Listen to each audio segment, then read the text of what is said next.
les populations saint-louisiennes war nañu xam ni Mansour Faye bi mu commencé jàppale Saint-Louisiens yi si wàllu mbënn du tey bien avant qu'il soit maire de Saint-Louis la woon donc du bàyyi ba nekk maire de Saint-Louis pour di bàyyi ñeneen di manipuler les populations donc Mansour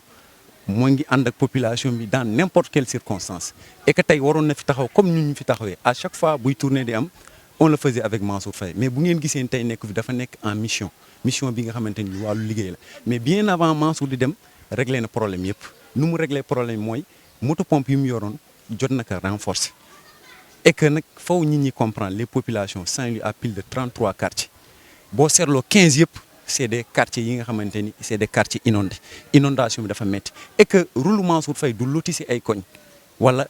100% mu koy assainir am na wàll bi nga xamante ni moom soulager population bi la mën te moom moo ngi koy def et que jéem a taxaw population bi mais tey bu ñu jëlee quartier yu mel na quartier Ginnaaw Rail quartier yu mel na quartier Diaminaar tant que lotissé wuñ ko duñ ko mën a assainissement bu normal donc aussi loolu dañ fay interpeller le ministre de l'assainissement mu ñëw mu jàppale Mansour Faye lu jëm si wàllu quartier yi nga xamante ni c'est pas des quartiers assainis donc loolu dañ koy ñaan beneen bi mooy Mansour mosul taxaw ni ñu nañu taxaw lu jëm si wàllu moto pompe wala leneen ak la il nous a toujours encouragé bi muy dem def ni ñu def leen le tout ba jàppale population bi te jàppale population bi si wàllu inondation foog nga jox ñu ay moto pompe jox nañu ay moto pompe jox nañu aussi carburant bi nga xamante ni chaque jour moom la ñuy def si moto pompe di ko dawal donc Mansour tey la gën a pare pour jàppale population wu Saint-Louis donc loolu baax na ñu rappeler que et que ñin ñi xam ne exactement noonu la demee waaw moto pompe yu bëri na mais boo gisee à chaque fois du ñu nangu joxe ay chiffres yu exact lu jëm si wàllu moto pompe mooy tout le temps day am yu panne à chaque fois que taw bi taw si moto pompe da si am ñi nga xam day panne donc ay va et vient lay doon dañu am ay techniciens yi nga xamante ni bu moto pompe yu panne dañ koy jël foofu aussi faw ñu remercier le gouverneur de Saint-Louis mi ñu xamante ni moo ñu mettre en rapport avec les sapeurs pompiers donc à chaque fois bu suñu moto pompe panne rek dañuy dem si sapeurs yi ñu réparer ñu ko ñu continuer mais à chaque fois day am yu panne te nous ne sommes pas des techniciens donc luy indi tolof yi à chaque fois mooy que ni yii bu baaxee yii day panne donc on est en train de tout faire pour xool exactement lan lañ koy yokkee mais le maire a fait son devoir bien avant qu'il soit en quartier yi ñuy njëkkee mooy Daaru mu ne Daaru Marmial si la bokk aussi boo jógee foofu ñëw nañu Cité Ñax boo jógee Cité Ñax ñëw nañu Médina Course boo jógee Médina Course aussi ñëw nañu Ginnaaw Rail après Ginnaaw Rail ñëw nañu Pikine te war nañu dem Diaminaar tey si suba aussi woo nañu fële sa Goxu Mbaaj donc Goxu Mbaaj aussi faw ñu wàcc fa donc bu nga seetloo y a plus de 12 quartiers yi nga xamante ni c'est des quartiers inondés inondation bu métti bi nga xamante ni war nañ fa mën wàcc bu ñu wàccee ñu waxtaan ak population bi aussi jàppale leen. parce que ku ne xam na ni taw am na bu njëkk ba lu jege 130 millimètres wàcc na ci Ndar loolu noonu ñun ñi koy fàttaliku xam na ni 1994 la fi mujjoon am mais bi mu amee tamit fekkoon na au préalable commune bi. jël tegoon benn dispositif bi nga xam ni dafa doon permettre ak ndox mu mën a wàcc parce que le maire waxoon na ko neewoon na ren ñëpp wax na ni ndox dana bëri ñu defoon dispositif bi nga xam ni pour ndox bi bu wàccee dispositif bi dana permettre en tout cas ndox mi ñu mën ko évacuer que ça soit ci kër yi ak tamit ci artères yi nga xam ni si en tout cas mooy tax dëkk bi mën a praticable loolu moo tax tey. di wax ni tamit am na ñuy wax naan le maire Mansour Faye taxawul population yi non ñooñu boobu temps ñuy wax loolu fekkoon na ñun ñi ngi woon ci terrain bi di teg moto pompe yi def ngeen gis ngeen tournée bi fu ñu dem ngeen fa moto pompe ya fa nekk commune baa ngi fi ay jeunes yi yoo xam si tamit ci moom la ñu bokk. ñu ànd ak ñun le maire la ci mi ngi nii ànd ak ñun di liggéey pour soulager population yi. que ça soit ci wàllu moto pompe wala carburant lépp def na ko ci disposition wu en tout cas commission bi nga xam ne ci man moom laa diriger te le maire Latir Fall jiite ko boobu ba tey ñi ngi ànd di xool fu ñu gis tamit ni lii parce que tamit lépp mënul dox fu ñu ko lii xaw na am gàllankoor ñu joyanti ko moom daf fi nekkul mais bu fi nekkoon moo fi taxaw daf fi nekkul mais bu fi nekkoon moo fi taxaw mais pour wax ni. man sant yàlla parce que man de li ma gis pour man système bi fonctionné na et à merveille sax laa mën a wax parce que tey boo xoolee avant nawet ONAS day def curage commune pour la première fois le maire Mansour Faye wax ni ci budget commune dañ ciy jël 15 millions jëmale ko ci wàllum assainissement ak curage mi ngi soog a am te loolu permettre na bi ONAS defee ay liggéey yaram ba pare parce que ONAS dafa am fu mën a yam commune bi jël le relais tey boo demee fu mel ne Pikine am na jeunes yoo xam ne si lu mat 15 jeunes yoo xam jël nañ leen parce que Pikine ku ne xam na ni kaala jën leen jël mettre leen à disposition de l'ONAS pour ñu àggale curage bi ONAS tàmbali woon loolu bokkul ak yeneen sociétés yi nga xam ne jël nañ leen pour ñoom tamit ak seen ay hydrocureur ñu mën a def liggéey bi nga xam ne si en tout cas ONAS fa la mën a yem mais ren loolu la Mansour def ndox nag bu wàccee leen moo mën dafa am loo xam ci suuf la jëm li taaju dañ koy manque ay moto pompe moo koy def jeunesse bi ñu ngi nii ànd ak Adiba jiite leen Pape Mbaye mi ngi nii suñu sër Codé Thiam fekk ci nañu fi léegi sànq bi ñu jaaree tableau gis nañ dispositif bi mu fa def moom tamit yooyu c'est encouragé di wax ni responsable yëpp dana war a jug taxaw même bu fekkee ñoom mënuñu dem ci terrain bi nañ jël moyens mettre à la disposition de la jeunesse ñu mën a jàppale. parce que état mënul lépp commune mënul lépp mais je pense que lii nii boo xoolee fi ñuy jaar fépp day soulager population yi parce que nit ñi bu méttee boo ñëwee seet leen rek am na lu mu wàññi kon man loolu laa amoon ci lu ma wax encore une fois di remercier ñëpp di wax ni liggéey bi jeexul. liggéey bi lu ci toll mooy like preuve à l'appui donc dëkk moom boo fi nekkee da ngay war a faral di wax dëgg parce que dëgg mën naa defar réew waaye ñàkk wax dëgg aussi mën naa tas réew te fi ñu nekk nii muy Ndar ki nga xamante ni moom mooy le premier magistrat de la ville de Saint-Louis muy monsieur Amadou Mansour Faye nekk maire de la commune de Saint-Louis chaque hivernage dafay mettre à la disposition de la population ay matériel yi nga xamante ni dina permettre zones yi nga xamante ni c'est des zones inondables population yi mën a génn mën a manque pompe bi donc ñu ngi remarqué depuis certain temps ay faux types ay activistes déguisés ay politiciens déguisés di def ay bataaxal di wane ni monsieur le maire deful Ndar dara monsieur le maire tegul si moto pompe Ndar dara léegi ñëpp xam na ni monsieur le maire lu muy def fii nii si Ndar en terme de réalisation rek dama jàpp ni population bi gis nañu lépp li nga xamante ni aussi mi ngi koy def en terme de réalisation population bi gis na ko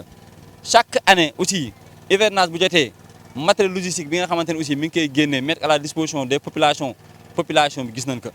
donc ce que nous sommes en train de faire ce n'est pas de la politique mais c'est un acte citoyen te acte boobu noonu nag si la ñuy ñaan jeunes yëpp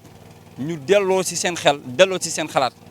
xam ne lu ñuy def nii c'est pour la population c'est pas pour nous parce que ñu fi nekk ñëpp ay nit lañu ay responsable lañu nekk seen ay bërëb di liggéey yore seen ay salaire namuñu journée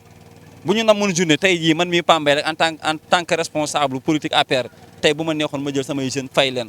te mais defuma ko dañoo wàcc ci terrain bi ànd ak suñu coordonnateur de la COJER monsieur Adiba ànd ak ki nga xamante ni moom mooy jeune bi nga xamante ni moom la ñu investiroon si liste député muy honorable Codé Thiam ànd ak aussi commission bi nga xamante ni moom mooy gérer inondation du adjoint au maire Latir ak aussi Pape Dieng ànd ak aussi toute la jeunesse ñu ñëw fii nii si Diaminaar parce que Diaminaar la ñu njëkkee rek mais jiite woon nañu si yeneen quartier yi nga xamante ni yéen gis ngeen ko yéen journalistes yi dem foofu noonu rek pas pour firndeel mais pour wax ñi nga xamante ni ñoo doon nekk si dëkk bi di fenal maire di sosal maire et ñun jeunes ñi nga xamante ni nous sommes la jeunesse républicaine on ne se laissera plus pour que des irresponsables nekk fii si dëkk bi di manipuler ak di joxe ay fausses informations yi nga xamante ni si monsieur le maire Amadou Mansour Faye la nga ko jëmale ñun ñii kat ñu fi nekk nii ay responsable lañu nekk nag ay nit di jàppale monsieur le maire si njëkk ak teranga li ñuy def nii c'est au-delà des populations pour ñu mën a soulager la population saint-louisienne looloo tax ñuy def actes yi nii donc ñun li ñuy ñaan suñu yeneen morom jeunes yi mooy à ce que ñu génn parce que xam na ne Ndar dafa nekk dëkk bi nga xamante ni dex yi da ko wër géej gi da ko wër bu xiinee sax day inondé ndagam ay États-Unis ay Canada ay Paris ñoom ñooy am inondation waxuma la ak Ndar bii ñu nekk te Ndar ku ko xool xam ni mi ngi si émergence parce que bu njëkk ba da nga daan dox daawoon sax teg sa tànk si tëli waaye léegi boo geesoo sax yow yaa ngi si ay pavé donc ñun li nga xamante ni moom la ñuy def daf ñu concerné li nga xamante ne aussi moom la ñuy def dañuy gis ki nga xamante ne moom mooy Mansour Faye daka def ci Ndar muy doy doomu Ndar yi donc je lance un appel à la jeunesse saint-louisienne je lance aussi un appel à la jeunesse sénégalaise à ce que ñu conscientiser nekk ay citoyens li nga xamante ne moom la ñuy def ça n'a rien à voir avec la politique parce que moment politique bu jotee daana dem politique yi mais lu ñuy def nii dañ siy wax ñeneen ñi nga xamante ne ñoo dëkk si gox-goxaat aussi maire bu ñëwee andi disposition yi andi moto pompe yi andi gasoil yi jeunes yi aussi mën a génn pour mën ñu jàppale pour ñu mën a évacuer ndox mi donc de façon résumée loolu laa amoon lu may wax mais li nga xamante aussi moom laay tëjee mooy que population bi nañu yeewu fii nii képp ki nga xamante da nga bëgg politique journaliste yaa ngi fi rajo yaa ngi fi télé yaa ngi fi mën nga dem fësal sa bopp ni man kat damaa bokk fii nii waaye bokkoo fenn xamalul la fenn quartier bi nga nekk sax mënoo leen satisfaire mënoo fa def li nga xamante ni yow moom moo taxee waa quartier bi naw la kenn naw la si dara lu dul si ay sos ñun jeunes yooyu noonu ñun nekkuñu si loolu noonu monsieur le maire Mansour Faye yarawuñu si loolu noonu ñun si lu ñu yar moom mooy si conscientiser la jeunesse sénégalaise conscientiser la jeunesse saint-louisienne am yar ak teggin lépp li nga xamante ne dañ koy def dañ koy teg si yar ak teggin lépp li nga xamante dañ koy wax dañ koy teg si yar ak teggin en tout cas daal pour ne pas monopoliser la parole ñu ngi sant monsieur le maire. yàggul en 2012 xaw ma 2011 fii lañ dëkkoon ci kaw armeel yi parce que suñu kër yi dafa amoon ndox suñu néeg yi am ndox amuñu fu ñu toggee amuñu dara ren nag ñu ngi sant yàlla parce que ndox bi du jaaminaar kese àdduna wër du tamit du ndar kese àdduna wër nga képpale mais monsieur le maire mi ngi ciy def kémta lay kàttanam di ci def li mu mën waaw moto pompe bi moom moo ko indi te gasoil tamit manqué wu fa à chaque fois bu nuy jox gasoil bu doy sëkk la nuy jox yàlla def na sutura tamit comme ñun tamit dañ fi nekk ay ndaw yoo xam dañ nekk ci quartier bi yàlla def ñu juddoo ci quartier bi yaroo ci quartier bi màgge ci quartier bi keroog bi mu tawee ñun ñëpp kenn ku ne sol nga sa daal dugg ci biir population bi masawu leen coono waxtaan ak ñoom dalal seen xel moto pompe bi mu ñëwee lu ñuy nekk jigéen dinañ yore moto pompe bi fii nii ba 4 beeg si guddi moo mujj 4 heures du matin laa tëdd ak xale góor yi sant yàlla nag parce que Diamina soo amee mu taw nit ñi am néegi nu tëdd wala dara dëgg la ndox ku ne xam na ni ndox kenn mënul dëkk ak moom mais sant yàlla parce que xaw na tane du ñu wax ne tane na parce que soo nee tane na day mel comme da ngay kokkali nit ñi mais dañuy sant yàlla te di ñaan monsieur le maire mu yokk moto pompe yi yokk gasoil bi may nu ay grésil may nu eau de javel bu doy comme ñun ñi nga xam ne man nga xam bi presque dama fanaan ci ndox bi ba bëset mu may nu ay bot yoo xam ne dinañ ko mën di sol di dugg ci ndox bi parce que nag wax di gënoo yàlla boo nekkee ak ay nit ñu jël seen yaakaar ak seen xel ak seen xalaat yëpp def ko ci yow tamit war nga def ba ñoom fu la soxlaa ñu gis la te macha allah ñu ngi sant bu baax a baax monsieur le maire parce que mi ngi nu koy defal nag mi ngi nu koy defal macha allah. mën nañu wax ni ndox mi ba léegi amaana des na ci biir gox bi mais dañuy wax de 1872 ba nga xamee ne Ndar mi ngi am mairie ba léegi amaana mën nañu wax ni depuis ci mandat wu Mansour peut-être si nañ gis soulagement bi nga xam mi ngi commencé am biir Diamina c'est sûr que bu dee ndox mi ba léegi nag mi ngi am ci biir gox bi amaana nag mooy ñu ngi ñëw machine yaa ngi ñëw carburant yaa ngi ñëw mais ba léegi ndox mi ngi ci biir gox parce que soo xoolee Diamina dafa nekk quartier bi nga xam dafa amagul assainissement restauration bi jaaragu fi loolu moo tax problème yooyu ba léegi nii mënagul antu mën nañ wax ni nag au moins am na nag leen li nga xam ne mën a am na soulagement moom mooy tali bi nga xam ne daf nañ ko mu rallier route nationale 1 ak route nationale 2 bi loolu moo permettre sax ba côté beneen zone bi au moins foofu dina xaw tane mais zone yii nii assainissement bi restauration moo fi jaaragul loolu moo tax ba léegi problème bi ñu ngi fi ndax ku xam ne nawet bi muy ñëw sëriñ bi dafa woote di wàcceelu ay kaamil ndax mu mën a taw kon bu ko yàlla indee dañuy nangu dolli sant suñu borom di gërëm vraiment Mansour Faye ndax ku wuute tax a ñàkk boo teewoon doo am te ñun xam nañ ne ndox mi ngi fees dellu suñu biir cité bi mais yooxooguñu benn yoon mais dina leen kaay leen walluñu ñu jóg ngir suñu ay moyens moom nag mooy koo xam ne moo ñu sóoraale moo ñu bàyyi xel guddi bàyyi ñu xel bëccëg fu ñu jaaxlee fu suñu bët xonqee rek Mansour Faye mi ngi suñu wet grâce à Charles grâce à Mass kon loolu mënuñu lu dul di ko njukkal di ko gërëm di ko ñaanal vraiment mi ngi ñuy jàppale si lu fés ak lu fésul ci cité Sayed parce que ndox mi ku nekk xam na ni metti na benn xale mënatul génn kenn mënatal dem ci boutique yi mais bu ñu fàttalikoo ba jël lu rëy lii diñ ko defal sant rek lañ ko mën a def. fi ñëpp dooree ne lii egsi nii mbiru yàlla la de bu ñëwee li ngay njëkk a def boo dee jullit mooy nga sant ñu sant suñu borom ci lii parce que mën na demee neneen beneen bi bu loolu weesoo xam ne ndox bi mu ñëwee indi fi ay jafe-jafe yu bare parce que ndox bi jël na fi ay place yu bare école bi ndox bi daf ko wër a wër ba déborder dem mosquée bi kenn mënu fa dem julli ndox bi daf ko wër ak yeneen place dem boutique jafe na donc nga dëkk ci conditions yooyu xam ngeen ne dafa metti lool te moyens yi koy liggéey dafa dépassé li population yore kon loolu day tax bu amee da ngay gestu fa nga yaakaari ndimbal mais ñun balaa ñuy gestu déjà monsieur le maire ci boppam moo ñu gestu luy seen soxla balaa ñuy ne ko am nañu problème mais xam fii mu nañu luy seen soxla bañ ko tiisee daf ñu ne ci lu yeggatul dinañ ñëw saafara te niñ ko waxee noonu lañ ko defee moo waral tey moto pompe bii ñëw nii ñu jot ci di ko ci sant di ko ci gërëm yemul ci moto pompe boobu à travers ses collaborateurs ñu jël carburant te ñu ne leen carburant bi ngeen di pomper mi ngi nii waru leen ñu ne déet waaye xam dañu nekk activité vacances ASC nekk di jogante mu yëkkate waat enveloppe 250 000 mu ne léegi ñu ngi ko jàppalee jeunes yi pour nawetaan yi ñu jëm xam nga ne kon kooku bu jógee bu ne dama leen di jàppale ñun suñu xel day dal te du benn du ñaar du gulet bi ñu fi nekkee ba léegi saay su ne boor boo leen ko xalaatee monsieur le maire daf ñu fi taxaw li ci mujjee élection yi bi mu weesoo semaine lañ teg wala 10 jours mu ne ñu fi ay lanterne parce que dañu amoon problème éclairage public mu ne am na ay lanterne yi ñu ni de jàppaleen si en attendant solaire bi di ñëw bu ñëwee incha allah di ngeen si am comme seen ay morom yëpp kon ñu leen lu ñu sant monsieur le maire gërëm ko gërëm bu amul app moom ak ay collaborateurs ku mel ni Charles Fall DG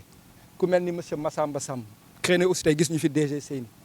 ñun bu ñu jotee ci maire c'est grâce à eux. MBS HD, la chaîne de télévision pour tous. Yéen ñëpp ko moom.